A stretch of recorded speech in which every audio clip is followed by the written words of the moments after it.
Doutor Pedro Osório, nós colocamos essa semana eu coloquei uma foto sua no Facebook e fiquei impressionado assim, com a quantidade de pessoas que lhe saudaram. Que estrepe, para citar apenas um deles, o ministro Ronaldo Leal. O ministro Ronaldo Leal, então, deu um conselho: desouçam esse homem, né? Então, ministro Ronaldo, com certeza. O de ministro, né? Ele, na verdade, ele está jubilado, ele com a compulsória, o serviço público. Infelizmente, as pessoas, quando estão na fase mais produtiva da sua vida, são obrigadas a tem que se rever essa questão dos 70 anos do serviço público. Hoje, os 70 anos, a maioria das pessoas estão na fase mais produtiva da sua existência, né? Então, o senhor foi saudado por uma quantidade imensa de pessoas, impressionante. Então, quero fazer esse registro e quero dizer que hoje nós queremos ouvi-lo, então. Mas aí, eu penso que realmente vou cumprir hoje com o que eu venho, que às vezes digo. Eu só gostaria de fazer uma pequena provocação a respeito de um tema que, como nós estamos, nos últimos dias, estamos tentando examinar a questão da inteligência por conceito. Eu examinei uma questão, doutor Pedro Osório, que do alto da sua experiência, com toda certeza, a contribuição sua é muito mais importante do que qualquer outra pessoa. O que eu gostaria de levantar como hipótese, então, para as nossas discussões? Porque nós agora estamos ingressando numa área extremamente complexa desses nossos debates, porque o primeiro momento do grupo e da existência das nossas do nosso grupo e das nossas reuniões, ele estava muito mais focado para tentar entender a questão relativa às possibilidades do conhecimento, ou seja, o que seria possível nós inserirmos dentro deste âmbito que se chama então conhecimento. Enfrentamos a objeção dos céticos, e me parece que essa objeção foi suficientemente esclarecida, pelo menos a estrutura funcional do que os céticos trazem para a discussão conosco, né, sobre a teoria do conhecimento. E então, depois de enfrentado todas essas questões que demandaram bastante tempo, me parece que estamos agora em condições de examinar alguns temas que dizem respeito à existência humana, os homens, então, agora já constituídos com um sistema de inteligência, convivendo em grupo e agindo em sociedade. Isso eu digo que é um tema difícil, por quê? Porque, na verdade, se nós não conseguirmos colocar em ordem as questões que permitem ordenar esse ambiente da ação humana, todos nós vamos acabar tratando de assuntos diferentes. E com certeza, por fazermos isso, não vamos conseguir trazer, então, para o âmbito do debate filosófico, questões relevantes, porque cada um de nós vai tentar convencer os demais daquilo que pensa. E quando se faz isso, obviamente não se discute e não se debate, né? Então, por isso que eu faço esse alerta da necessidade de tomarmos um pouco de cautela nessas discussões, para não enveredarmos para esse caminho, porque se eventualmente fizermos isso, nós provavelmente teremos dificuldade de dar continuidade a qualquer discussão que possa efetivamente nos interessar, porque isso talvez seja a razão pela qual uma boa parte dos grupos de estudos não se mantém por muito tempo, porque as pessoas percebem imediatamente isso e, embora não digam, se aborrecem e não comparecem mais, não vêm mais para o debate e o grupo se desfaz, né? E eu até percebo que nos últimos tempos as nossas reuniões têm já sido afetadas um pouco por isso, e nós temos também que verificar se vale a pena continuarmos, porque isso pode significar o sacrifício do próprio grupo, porque se não estivermos interessados, não tem razão da nossa existência, né? Então é isso que eu coloco. Bom, deixa eu só lhe colocar então a seguinte questão, doutor Pedro Osório.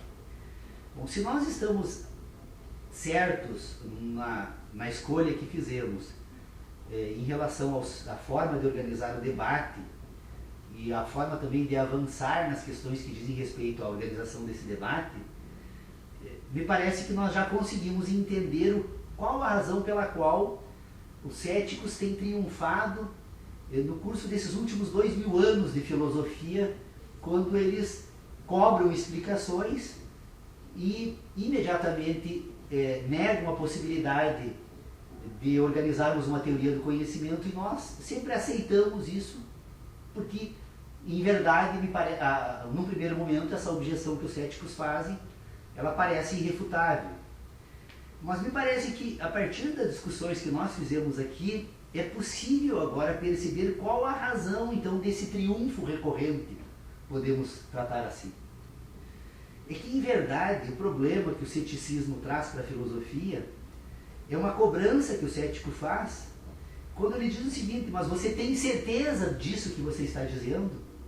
E aí, se a gente diz, olha, quando tratamos de qualquer questão que diga respeito ao mundo natural, é óbvio que se nós começarmos a examinar qualquer tema em relação à natureza, nós vamos perceber que, embora possamos falar dos objetos, quando nós aprofundamos a análise que adentra na questão do material do objeto, das características físicas, químicas desse objeto, imediatamente um conjunto de questões passam a se apresentar e que nós não conseguimos resolver, e imediatamente chegamos para o cético: não, você tem razão, não é possível, sob o ponto de vista assim, categórico da certeza, não é possível conhecer nenhum elemento natural, porque o homem conseguiu entender esses elementos de uma certa forma, mas é um entendimento limitado, porque está relacionado às suas sensações, então ele depende de ver, de apalpar, de cheirar, de degustar, de olfatar, e, portanto,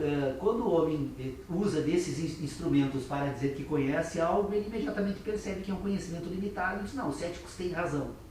Bom, é que se nós formos examinar um pouco melhor essa objeção do cético, quando eles dizem que é impossível conhecer, nós vamos perceber que efetivamente é necessário, efetivamente, sob a forma que eles colocam, é irrefutável essa consideração, mas imediatamente é possível perceber que eles nos induzem a um erro. Por quê? Porque o instrumento que o cético utiliza para fazer a objeção é um sistema de ideias.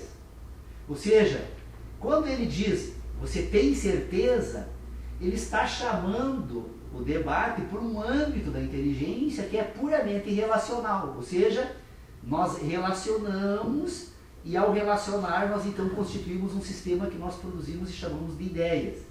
Estas nossas ideias, se as discussões feitas até aqui estiverem certas, e parece que nós estamos aceitando como tal, nós temos então dois âmbitos da inteligência que precisam ser distinguidos. Primeiro, nós temos um âmbito da inteligência que está relacionado aos sentidos. Portanto, o homem sente, e como o homem sente, ele consegue então dizer que conhece as coisas. As sensações são os instrumentos pelos quais nós conhecemos o mundo natural. Só que esse sistema de inteligência que está voltado para os sentidos, ele também se organiza num outro âmbito, que na medida em que o homem sente, ele agora passa a também ter ideias sobre aquilo que sente. As ideias seriam as relações. Por isso que todas as nossas ideias, elas não se apresentam de forma isoladas. As ideias, quando nós pensamos numa árvore, a árvore só tem sentido se ela estiver associada a uma ideia de cor, a uma ideia de forma, uma ideia de localização, uma ideia de utilidade, uma ideia de localidade. Ou seja, a árvore ela ganha sentido na medida em que um conjunto de outras relações se estabelecem para poder então agora constituir um sistema de ideias que possa ser orientado para uma árvore. Bom, então o que os céticos fazem? Eles querem cobrar coerência entre as ideias e as coisas. Ora, é óbvio que se o cético está fazendo a objeção que ele faz é unicamente no plano das ideias. E se a objeção se apresenta no plano das ideias, a única questão que pode ser tratada, então, também se dá no plano das ideias. Então, o problema do cético é que eles nos cobram explicações por meio de ideias sobre conhecimentos. O problema é que conhecimento é um tema e ideia é outra. Ou seja, conhecimento trata de um tema, ciência trata do outro. Me parece que nas reuniões anteriores essa questão já foi absolutamente bem tratada aqui. Bom, se nós temos então esses dois âmbitos e que eles são distintos, que embora façam parte do homem, o homem precisa distinguir um do outro, então o triunfo recorrente do ceticismo não é nada mais, nada menos do que o resultado de um processo de ilusão. Os céticos, aliás, poderíamos usar o termo, não sei exatamente, não conheço toda a história da filosofia dessa expressão, mas seria um sofisma, né? Você você induz a pessoa que pensa a desconsiderar as questões que são relevantes e você conduz os pensamentos, então, para o resultado que você quer. Então, a dúvida é um instrumento que se refere única e exclusivamente entre as relações entre pensamento e ideias, entre pensamento e conhecimento, ou entre sensação e ideia. E, portanto, como as sensações são representadas por ideias, nós jamais vamos encontrar identidade entre ideia e sensação. Entre ideia e sensação só existem representações. E quando algo representa algo, não é o algo, é a representação. E como essa representação ela é parcial, ela é insuficiente, porque ela se apresenta por meio de uma sensação humana, portanto, essa representação também vai padecer dos mesmos problemas que as sensações humanas padecem quando tentam tratar do mundo natural. Essa, então, é a primeira questão. Me parece, então, que nós poderíamos dizer que o ceticismo é uma ideologia. Por que o ceticismo é uma ideologia? Ora, se eu preciso submeter o homem a um sistema de ideias, a primeira tarefa para poder submeter o homem é convencê-lo da sua ignorância, sua incapacidade de resolver questões que digam respeito à própria existência, a existência do mundo natural em que ele se relaciona. Na medida em que o homem assume a sua ignorância, bom, ele não é mais sujeito desse processo, ele agora é o objeto do processo. E aí as ideologias que se apresentam como sistema de ideias, constituída por uma moralidade que pode ser aceita pelos indivíduos, essas ideologias acabam então submetendo o indivíduo e conduzindo ele para o sistema de ideias que foi produzido pela ideologia. Por exemplo, a ciência, tal qual nós estudamos hoje. A ciência não é nada mais, nada menos do que uma ideologia. Ou seja, apresentamos um conjunto de postulados sobre o mundo natural que são aceitas por todos os homens porque elas estão baseadas em certos acontecimentos que quando eles são verificados mediante certas condições, eles apresentam regularidade. Então essa regularidade é o elemento que nos acomoda a aceitar essas ideias como absolutas, enquanto, na verdade, a própria ciência deveria permanentemente estar sendo colocada sob suspeita, porque como ela trabalha, como ela se organiza a partir de um sistema de representação do mundo natural, tudo aquilo que nós tomamos no plano da ciência está sujeito à objeção dos céticos e, portanto, nós mesmos precisamos admitir que a ciência do mundo natural não é nada mais, nada menos do que um conjunto de crenças que constituímos para nos orientar no mundo natural a partir da regularidade que esse mundo apresenta para essa ciência. Então, nós temos a ciência como uma ideologia, a ciência no seu mais rigoroso, rigorosa expressão, embora esta ciência, porque se nós formos trabalhar, ordenar esse sistema de ideias, nós vamos perceber que assim como nós encontramos no âmbito das ideias, um âmbito de ideias puras, que não são representadas pelo mundo natural, mas são representadas por outras ideias, nós vamos perceber que, obviamente, ao tratarmos da ciência, tem uma parte da ciência que nós poderíamos, então, atribuirmos um valor diferenciado a esse âmbito, porque ela constitui o ambiente das certezas humanas. Nós temos a capacidade de ter certezas. Mas a outra parte da ciência que trata do mundo natural, em verdade, ela constitui um sistema de crenças. Bom, além da ciência, depois nós poderíamos trazer aquilo que nós chamamos de razão civilizada. Também é uma ideologia. A razão civilizada, ela tem certos pressupostos ou certos pontos de partida que constituem as organizações sociais. Nós cristãos, e aí, obviamente, que a razão civilizada ela faz uso da ciência e faz uso da religião também, né? Temos que trazer esses dois âmbitos para esse debate. Então, o ceticismo é uma ideologia, porque somente a partir do ceticismo eu consigo submeter o homem. Porque na medida em que ele se assume como ignorante, eu agora posso conduzi-lo. Eu posso buscar fundamentação para as minhas ideias, né? Ou em livros, ou em profetas, né? mas eu constituo um sistema, porque na verdade eu também me assumo como ignorante, me coloco no mesmo plano dos demais indivíduos, mas me apresento como revelador de algo que me foi dado ou por um profeta ou por um livro. Então eu tenho a possibilidade de constituir um sistema religioso, eu tenho a possibilidade de constituir um sistema científico, e eu tenho a possibilidade de construir então um sistema que nós denominamos de civilizado. Essas questões aqui me parecem que elas só são possíveis de serem entendidas e ordenadas a partir então dessa necessária distinção entre conhecimento e ciência. Se nós não conseguirmos distinguir conhecimento e ciência nesse sistema, estas ideias se perdem. Bom, e o que é preciso então para nós levarmos adiante essa tarefa de fazer essa distinção? Porque o que eu tenho percebido, Dr. Pedro Osório, entre todos nós aqui, mas mais especialmente entre os meus alunos, que são mais jovens, e que estão iniciando então essa tarefa de constituir um sistema que possa orientá-los então nesse ambiente de conhecimento e ciência, e as limitações que existem neste sistema, o que eu percebo é uma grande dificuldade para cumprir com essa tarefa. E aí então entra o que eu quero lhe perguntar, porque eu acredito que é isso, eu tenho condições de dar uma grande contribuição para todos nós.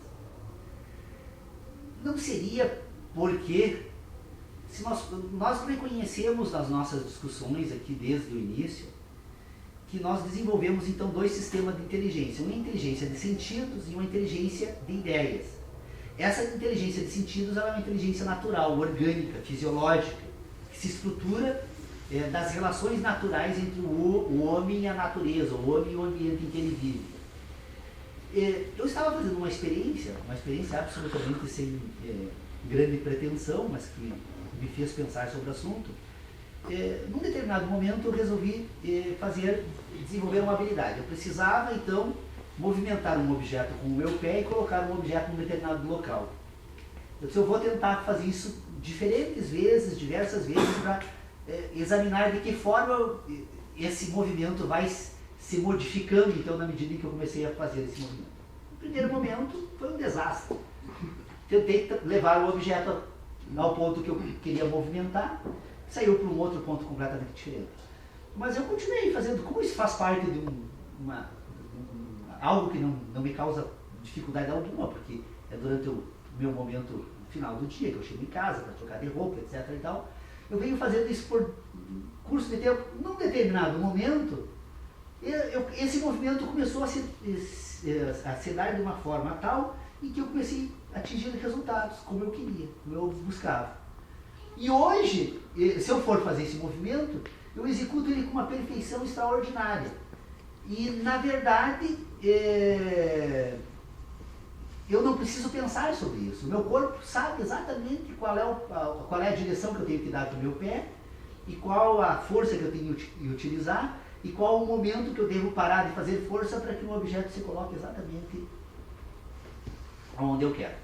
Então eu estava pensando, se nós temos um sistema de inteligência orgânico que se organiza, que se desenvolve de forma natural, não seria de nós retomarmos um debate de como nós devemos então proceder para permitir então que o homem atinja o máximo possível desse desenvolvimento? E se esse desenvolvimento não seria gradativo, quando nós perdermos certas oportunidades, nós não temos mais condições de recuperar essa oportunidade?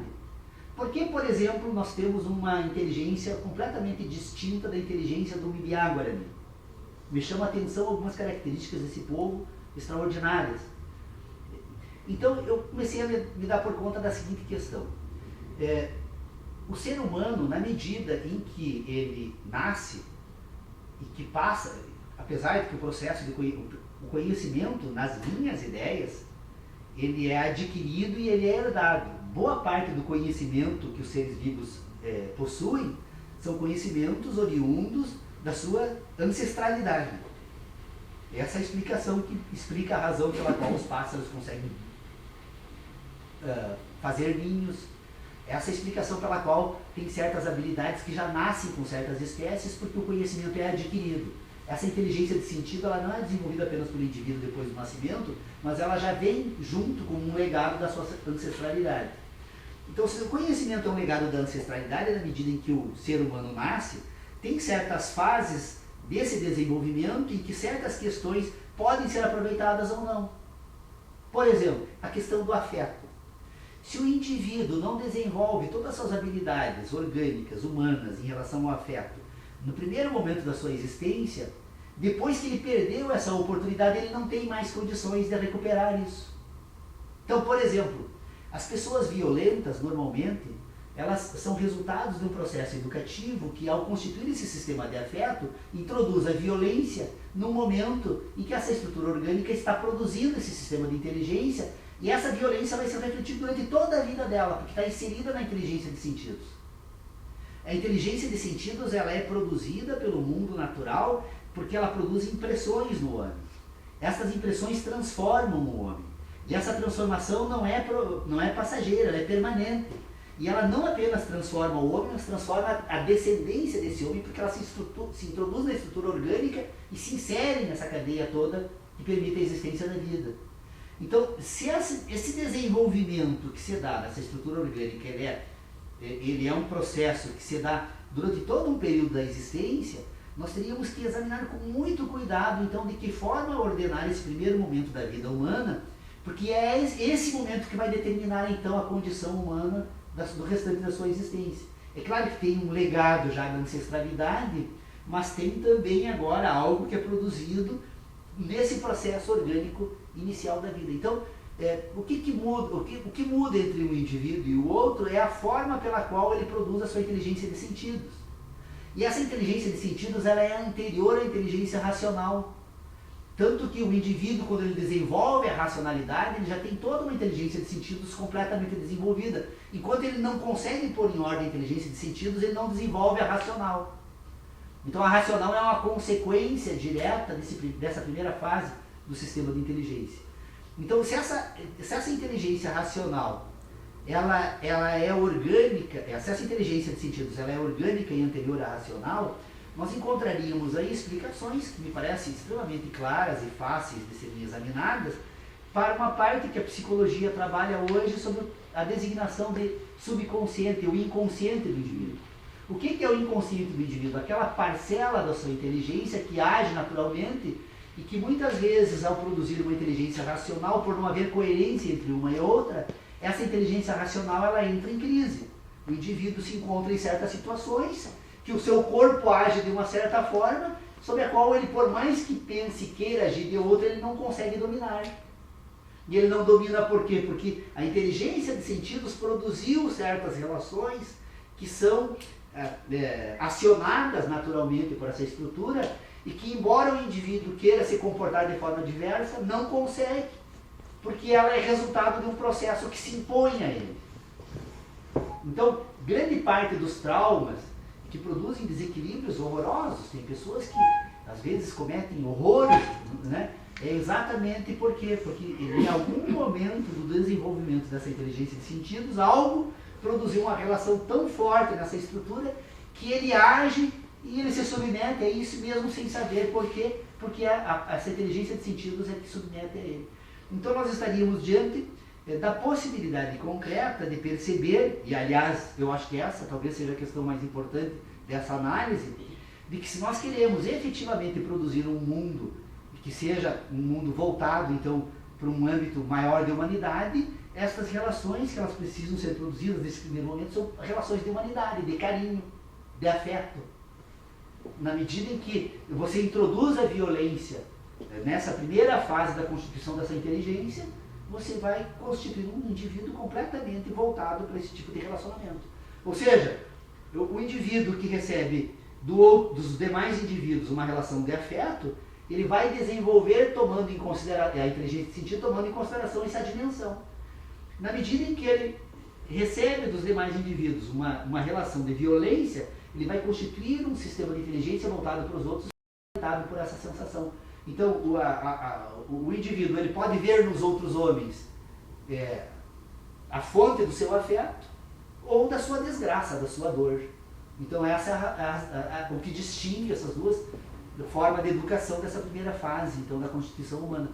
Mas essa constituição, pelo menos a parte orgânica, especialmente a mais voltada aos esportes, às atividades físicas, ela é permanente. Tanto que eu estou com 55 anos e não me foi difícil, no curso de um ano e pouco que eu venho fazendo essa tarefa, eu desenvolvi uma habilidade que até então eu não tinha, que é de levantar um objeto com o pé e colocar o objeto num determinado ponto que eu gostaria de colocar. Então, eu te trago essa pergunta porque o senhor, com seus já 90 anos, doutor Pedro Osório, eu quero fazer esse registro entre 87 e 94 anos. Vamos fazer um saldo médio de 90 anos, então, doutor Pedro Osório. O senhor, de seus 90 anos, eu acredito que o senhor tenha presenciado. Eu aumento, mas não invento mesmo. Mas aí... Essas pessoas que moram até hoje, né, que nós falávamos da sabedoria, né, não é nada mais, nada menos do que uma integração entre a inteligência racional e a inteligência de sentido desses ambientes. Então, que se esse grupo se dissolve, digamos, se ausenta por muito tempo, o retorno não vai reproduzir tal como existia a convivência anterior. Todos vêm diferentemente trabalhando comuns, afetados pelos ambientes em que se inseriram durante esse espaço de tempo. Agora, o problema que mais complexo, me parece, é quando essa relação, não com o outro, mas ele consigo próprio, né, em razão das suas sensações que estão inseridas, né, experiências diárias, algumas traumáticas que são difíceis de serem superadas e como que escurecem as demais por insignificantes ou por inoportunas e que não estão exigindo providência. Né? Então, a concentração daí vem. Preciso me concentrar. Sim. Por favor, me deixe pensar. Né? É comum, frequente vive com essa dessa. Senão a gente mesmo pensa, eu vou ficar quieto um pouco, eu preciso pensar como conduzir um problema tal, complexo. E o complexo é a partir dos mais simples. Sim. O feixe se altera à medida que você pega um palito fraquíssimo e junta a outra, parece um brinquedo de criança, mas se tu fazes um feixe, não quebra não quebra mais. Essa descoberta, quer dizer, pelo menos essa notícia que correu agora, de que o bambu, a aquarinha é essa fulana, que ela parece, não sei se todos percebem assim, mas eu mesmo, entre as taquaras, o taquara sul, o grande, e os outros, o bambu parece uma coisa delicada, né? Sim. Tem vizinho, não há risco de ter nem espinhos, mas parece que ele encontra essas plantas que não vão se machucar, a gente fica, né? Assim, não tem. Pois não é que a resistência o esticamento do bambu é superior ao aço produzido na forja. Que coisa! Interessante. Impressionante. Lá no reino que é vegetal. Né? E nós achamos que... O Japão utilizava nos seus famosos... Exatamente, o seu famoso caça, o avião. Stuka, né? Não é Stuka, é o Zero. Zero, é. Pode ver, esse Zero, eu não sei por que eles zeraram o aviãozinho deles. Mas, olha, para certas lições, né? O bambu. Então, o que eleve o aço numa peça, né, robusta, é pesada. Se você põe aquelas peças no teu avião pela espessura, pelo peso, você não vai ter utilidade com ele. Como é que você vai transportar um passageiro e tal? e naquela época do conflito mundial, da guerra, né, eles precisavam levar outros engenhos mortíferos, que eram as bombas, né? Os projéteis, as balas, as metralhadoras, as coisas, protegendo, fazendo aquela entourage lá. Foi aí que aconteceu a famosa decolagem ordenada pelo comandante da esquadra, que era um marinheiro, era um oficial aviador, porque a embarcação era o campo do posto dele, de decolagem, o próprio navio. Foi avançando para chegar a uma distância possível de ser agora assim, decolar e cumprir a missão, que era o bombardeio em Talque, e garantir uma margem de pós-bombardeio poder ir adiante onde teria um ambiente de seguro para eles retornar para salvar, pousar. Mas quando então saiu a tarde, a chefe dizia, quando o zero cortou o espaço, e o comandante agora aquela aparato enorme da Marinha percebeu aquele decolar imediatamente. Ele nos viu e ó, passou, bateu um bate-língua com os navios, e já viramos nos encontrar. Uma guerra naval. Nem precisa avião mais ainda. Aí os tudo. Quer dizer, uma coisinha, né? Inusitada para a qual o homem daquela época não tinha a menor problema, não tinha convivência com aquilo. Uma coisa rara. Agora, uma ocasião eu ouvi, não uma ocasião, várias vezes, tu cunhaste uma passagem no teu discurso sustentado na tese, uma passagem interessante, todas elas, de que do músculo animal, este que não me obedece, embora receba impactos de paixão, de dor, de alegria, de prazer, de desastre, de autoeliminação, de emoções, né? O coração humano. As ações diretas, as indiretas. E essa aí, involuntária, ação involuntária do organismo. Então, essas pulsações, esses batimentos cardíacos, não me pedem licença. Pelo contrário, embora eu ordene. É natural. E há só um meio, é a autoeliminação. Sabe-se aí que é o ponto de saturação que a criatura ao suicídio, Nós poderíamos, doutor Pedro Osório, até eu apresento como proposta assim, um dia retomarmos essa discussão, porque nós fizemos acho que umas 2 ou 3 reuniões apenas sobre a questão da ação humana. Porque na verdade nós examinamos então várias dimensões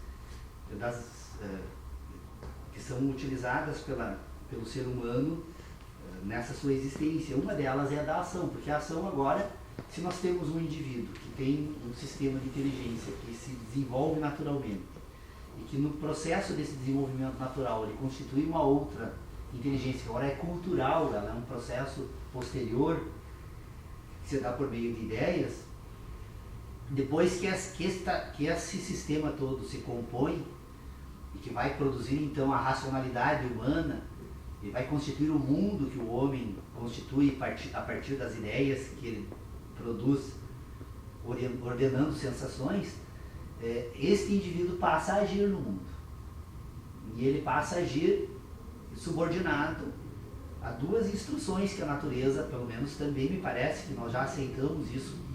A minha teoria sobre o sistema heptanimal de inteligência. Até agora, pelo menos, não encontramos nenhum outro critério. Até pode haver, mas eu acredito que para os nossos estudos esse aqui serve, que nós estamos então que a ação humana ela é orientada por 7 sentidos, né? Nós teríamos então 2 que seriam endógenos, que portanto eles obedecem a 2 instruções da natureza, que também não sabemos qual a fonte mais remota, mas sabemos que eles existem, que o homem ele está permanentemente buscando sobreviver e a sua estrutura, o seu complexo orgânico está permanentemente se reproduzindo para que essa sobrevivência ocorra. Então, esses 2 sentidos da vida, que seria sobrevivência e reprodução, eles são endógenos e que até a racionalidade percebe a existência deles porque ordena eles pelas sensações de dor e prazer. Mas nós temos 2 sentidos que são endógenos, que são interiores a essa estrutura orgânica. E temos 5 sentidos que são exógenos, agora que se relacionam com esse mundo natural por meio das sensações. Então esse sistema heptanimal de inteligência, ele vai proceder, vai permitir que esse homem passe a agir no mundo natural e fazendo uso desses 7 sentidos. Então, a parte orgânica, que não está sob o controle do homem, nós vamos dizer que nós encontramos algumas ações que são diretas do organismo. Essas ações diretas, elas se operam no próprio organismo. Essas ações diretas, nós poderíamos separar elas. Então, eu estou tentando retomar aquilo que nós já examinamos. Espero que eu me lembre de toda a discussão. Mas essas ações diretas, então, nós poderíamos dizer que tem ações orgânicas, tem ações de sentidos. As ações orgânicas elas podem ser voluntárias e involuntárias. Né? A ação involuntária é aquela que a estrutura orgânica não tem a menor interferência sobre ela, embora ela possa, com certos mecanismos, interferir, mas não tem interferência. A involuntária, então, ela, por exemplo, o batimento do coração. O batimento do coração é uma ação direta, porque se dá dentro da estrutura orgânica, e involuntária. O coração bate independentemente da vontade do indivíduo. E o fenômeno da respiração. Pois é. E aí nós temos, por exemplo. involuntária, voluntária, acho que aí tem a mista, eu esqueci de colocar a mista, o senhor chamou a atenção. Então, por exemplo, a respiração. A respiração é uma ação direta, ela não é nem involuntária e não é nem voluntária, ela é mista. Por quê? Porque nós controlamos a respiração. Mas num certo momento ela passa a operar naturalmente. Tanto que quando dormimos, não pensamos sobre ela e respiramos. Há um limite. Mas ela é mista. Direta e mista. Ela tem um misto de involuntariedade e voluntariedade. E depois tem a voluntária, a ação voluntária. Movimentei minha mão porque tenho a capacidade de fazer uma ação direta, se dá no organismo involuntário. Essas ações orgânicas, então, que nós podemos separar em orgânicas, né, de movimento, de sentido, nós podemos então falar também de ações indiretas. As ações indiretas são aquelas que se projetam para fora do organismo. Então, o indivíduo que consegue movimentar o braço, agora ele consegue movimentar o braço e também agora se apropriar de um objeto e movimentar ele de local. Então, é uma ação indireta de movimento e que o indivíduo pode, então, interferir no mundo natural. Essa ação indireta de movimento, ela permite, então, que o homem se conduza por meio do mundo natural e permite que ele interfira no mundo natural por meio da ação indireta de movimento. Tem ação indireta também orgânica, quando a estrutura orgânica agora se projeta para fora de si. A reprodução é uma ação indireta orgânica do indivíduo, em que ele se projetando para fora de si em um outro organismo, ele permite agora que produza um novo organismo a partir dessa ação indireta orgânica. A mescla desse lugar que você está explorando é muito complicado, porque esse homem, enquanto potencialidade de ser, sim, ele não é o homem ainda, ele é um flagelado. Não, por isso que ele se projeta.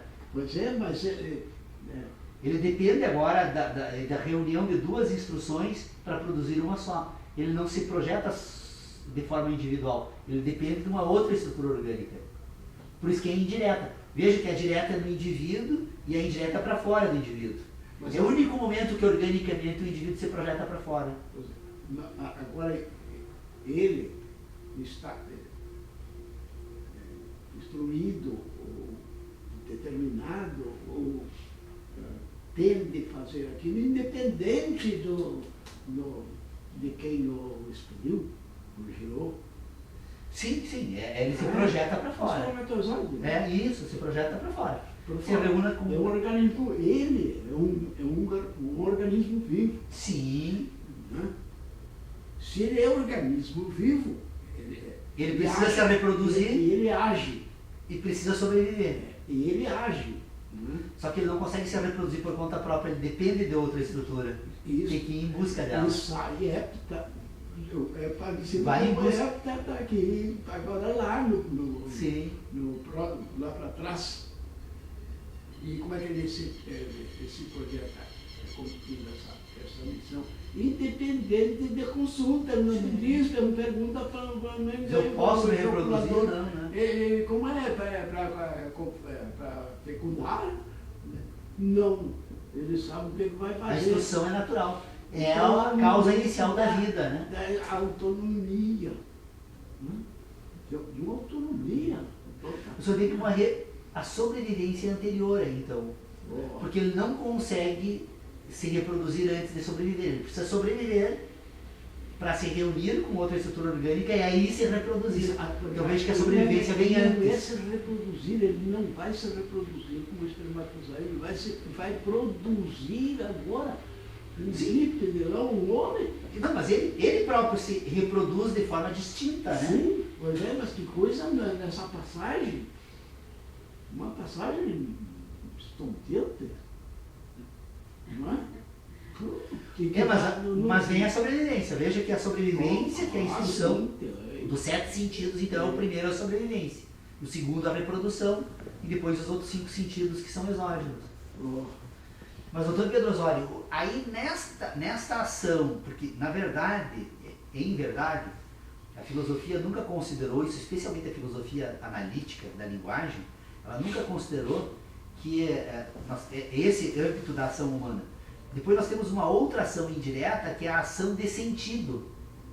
Quando essa estrutura orgânica agora se projeta para fora de si, tentando produzir sentidos em uma outra estrutura orgânica. Por exemplo, a comunicação, a fala, a linguagem. A linguagem é uma ação indireta de sentido. Por quê?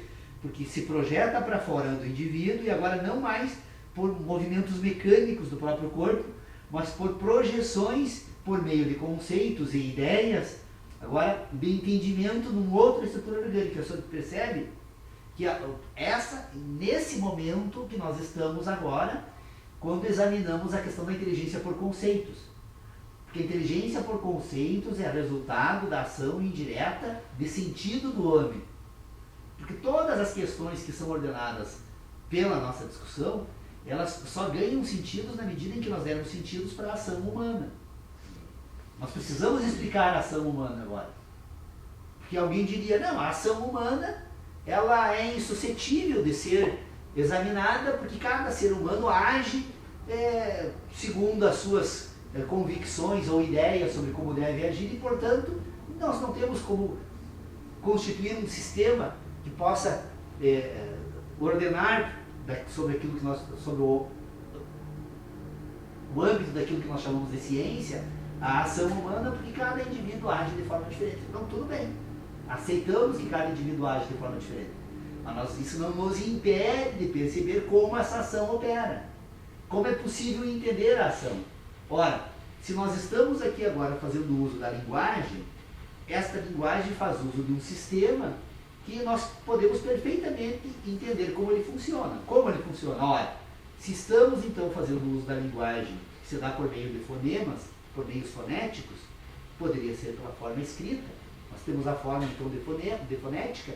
Estas expressões fonéticas elas se apresentam na outra estrutura orgânica por meio de uma sensação exógena, que é a audição, e esta sensação exógena, que é a audição, agora decodifica esses fonemas, e esses fonemas se apresentam, então, agora se relacionam com uma ideia, que essa estrutura orgânica necessariamente precisa ter, e essa ideia, por sua vez, agora vai se relacionar com um sentido, que por sua vez está associada a uma impressão que foi produzida pelo mundo natural. Agora, isso forma uma corrente tal de comunicação, que quando ela retorna, eu me recordo, houve uma experiência, eu não participei do grupo, mas foi feito com 40, 50 ou mais, passando uma frase, Sim. uma proposição, para o ouvido desse, e passa para o outro. Então, quando chega No último. Mas que coisa interessante. Aquela viagem, não se percebe bem qual foi o momento que ocorreu. Aquilo parece que foi uma potencialização da passagem. Uhum. Um passando o outro. Não Sim, pode mas ser um som simples, único, unitário, isolado, um complexo de símbolos. Né? Mas é que, na verdade, doutor Pedro Osório, o que ocorre nessa questão aí é que, como o conceito ele está associado a uma ideia, a ideia está associada a uma sensação, a sensação está associada a uma impressão, essa impressão é o resultado de um fenômeno do mundo natural, quando esse processo é renovado por mais de uma vez entre diferentes indivíduos, ele é muito pobre. Essa relação agora entre o fonema e o objeto fenomênico do mundo natural, ele é de uma pobreza extrema, por quê? Porque ele precisa sempre dos indivíduos para fazer essa ponte. A linguagem não teria sentido algum sem o homem.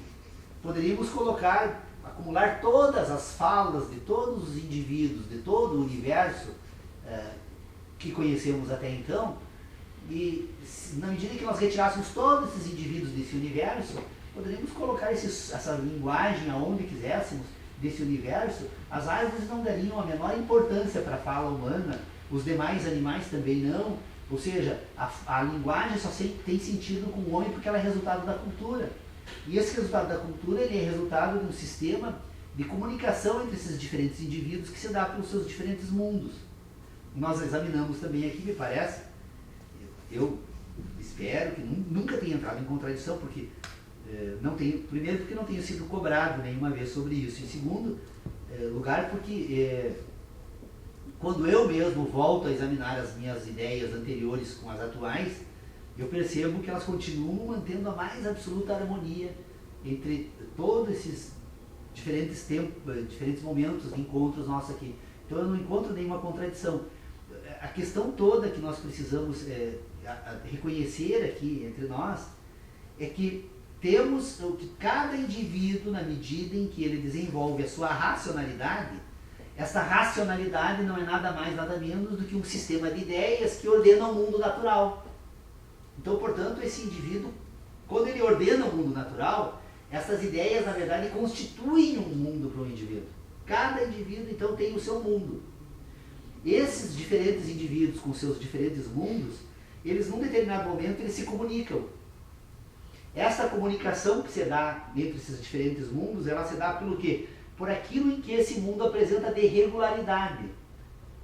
Repetição. Regularidade, exatamente, de repetição e regularidade entre os diferentes mundos. Então, por exemplo, a ideia de árvore, na nossa cultura, na língua portuguesa, quando nós pronunciamos o fonema árvore, o conjunto de fonemas, que vai significar então um substantivo relacionado a um objeto, árvore, na língua portuguesa, salvo raras exceções, porque obviamente alguns indivíduos não se inserem totalmente na cultura, mas salvo algumas exceções, todos os indivíduos vão associar a um fenômeno do mundo natural que a gente perfeitamente sabe dizer o que é uma árvore. Embora as árvores sejam todas diferentes, não vamos encontrar duas árvores iguais, mas a árvore em si, ela nessa regularidade desse sistema desenvolvido pelos indivíduos se apresenta da mesma forma e, portanto, nós não precisamos e não temos dificuldade alguma de utilizarmos essa expressão árvore, porque todos nós vamos associar com as suas características próprias a um mesmo objeto. E um pouco a influência da quantidade, a qualidade e a quantidade. Então, essa árvore isolada vai pelo pensamento. Chega um momento que daí é a floresta. Sim, sim. Não é a árvore, não. Mas há uma regularidade. Todos os indivíduos vão saber identificar, distinguir a árvore de floresta. Sim. Quer dizer, agora quando que uma árvore passa a floresta, né? Quantas é preciso, né? Quem estiver lá não vai ver a floresta, vai ver árvores. Né? E só poderá ver atentamente árvores se ele se produzindo na floresta. Quantas árvores são necessárias? É o problema da linguagem. Quantos fios de cabelo nós precisamos para dizer que alguém não é mais careca, né? Exatamente. Em que momento deixa de ser careca, né? Em que momento a pessoa deixa de ser delinquente? O direito penal aí. Há um momento que a desistência seria eficaz. Pois mas é isso que eu vejo do Pedro Osório. É uma imputação, sempre é uma imputação. Alguém vai ter que dizer, aquele é careca, aquele é cabeludo, aquele é delinquente, porque na verdade o mundo natural ele não se apresenta com essa objetividade que sempre imaginamos. Precisamos do homem imputando sempre. O exercício da própria vontade, embora são efeitos e influências, é uma decisão que ele reputa necessária ou conveniente, mesmo por pilhéria, por brincadeira, que ele queira dizer um discurso engendrar, ele vai ter que construir. Mas o homem não estaria permanentemente imputando ao mundo natural as suas ideias, porque em verdade as ideias, como elas resultam do mundo natural e o homem precisa agora das ideias para voltar ao mundo natural e agir, ele não precisa imputar agora, porque na verdade num determinado momento, esse fluxo que se dá, quando ele produz a ideia, o fluxo é esse, é o fenômeno do mundo natural, a impressão produzida no homem, a sensação que então percebe esse fenômeno, e esta sensação agora que é relacionada e que produz uma ideia. Então o senhor percebe que é um primeiro momento que é puramente analítico, né? Ele se dá de que forma? Eu digo analítico agora com o sentido que eu dou para a palavra analítica. O homem analisa o mundo natural e produz uma ideia. A análise, então, é que vai permitir esta síntese chamada ideia. Então, a síntese agora, que serve para a orientação do mundo natural, ela vai agora servir como elemento de imputação. Agora, quando eu tenho, então, agora um indivíduo na minha frente, eu vou dizer o seguinte: o Dr. Pedro Osório é um homem careca, ou o Dr. Pedro Osório é um homem que não é careca. Vai depender da imputação que eu fizer do mundo natural a partir da análise do conjunto de pelos que o senhor tem na sua cabeça, como o Júlio César, como a qualquer pessoa. Então, o senhor veja assim, aqui, há uma relação de imputação. Na verdade, o grande problema da linguagem é que ela está sempre agora dependendo do indivíduo que faz uso da linguagem, porque ele vai atribuir um sistema de imputações para a linguagem.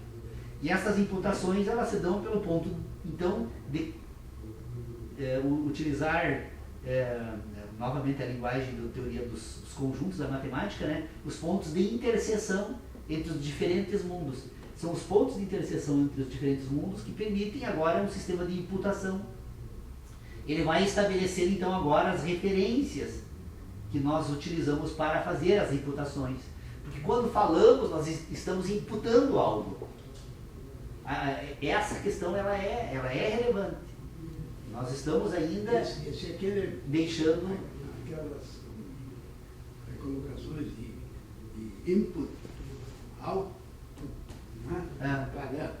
para dentro e para fora. Porque criou-se comum, não é disso? Dos atos elocutórios. O elocutório pode fazer um discurso assim, cantando alheio, discurso.